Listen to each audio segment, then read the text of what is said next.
Welcome back to English Podcast course.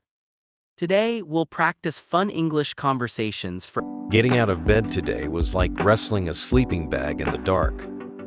My alarm played that horrendous ringtone, and I swear it took me 3 tries just to find the snooze. Did your morning go any smoother than mine? Actually, my morning was chaos from the get-go too. My cat decided the best time for a Zoomies session was 6 a.m. Shoes went flying. Coffee got spilled. You know, the usual domestic circus. I love how pets always pick the worst moments for their sprints.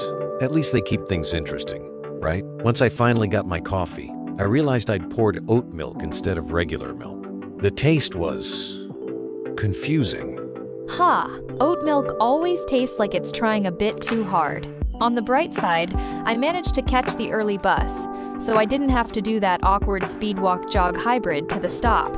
Little victories count. Speaking of commutes, mine was an epic tale today.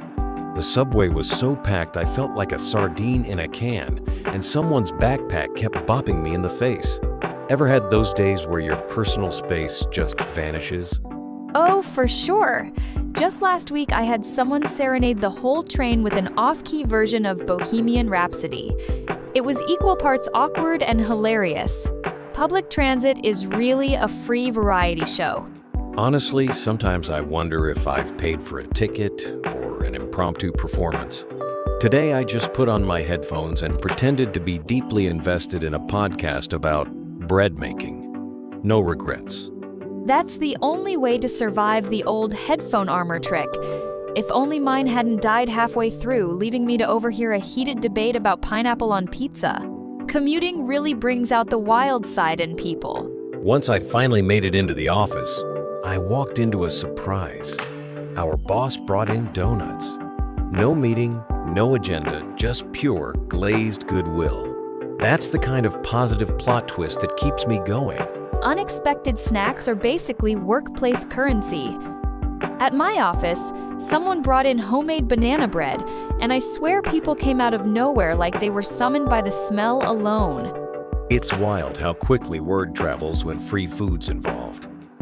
Suddenly, people you haven't seen in ages appear, acting like they were just passing by.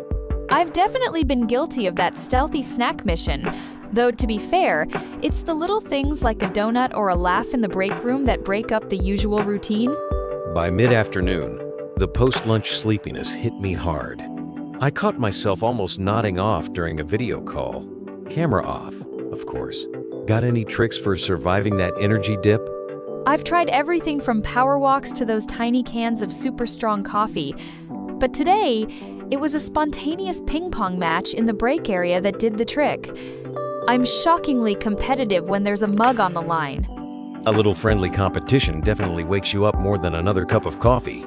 Last week, someone started an impromptu trivia contest, and people got way too into it. I learned more random facts in 15 minutes than all month. Office games really are underrated. They snap you out of that afternoon haze and bring everyone together for a few laughs. Sometimes I think they do more for morale than any official team-building exercise. After work, I tried to unwind by making dinner, but somehow I managed to burn the pasta. So, dinner turned into a fancy bowl of cereal instead. Not my most gourmet moment. Burnt pasta sounds tragic but relatable. I've had my share of cereal for dinner nights too. Sometimes, it's just what the day calls for, especially when your brain's already clocked out.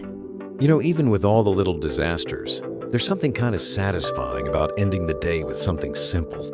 I actually found myself laughing at the whole mess, a nice reminder not to take things too seriously. Completely agree, it's those offbeat moments that make the day memorable. If everything went perfectly, we'd have nothing to laugh about later. Cheers to cereal dinners and finding the humor in our everyday chaos. Thanks you and see you next time.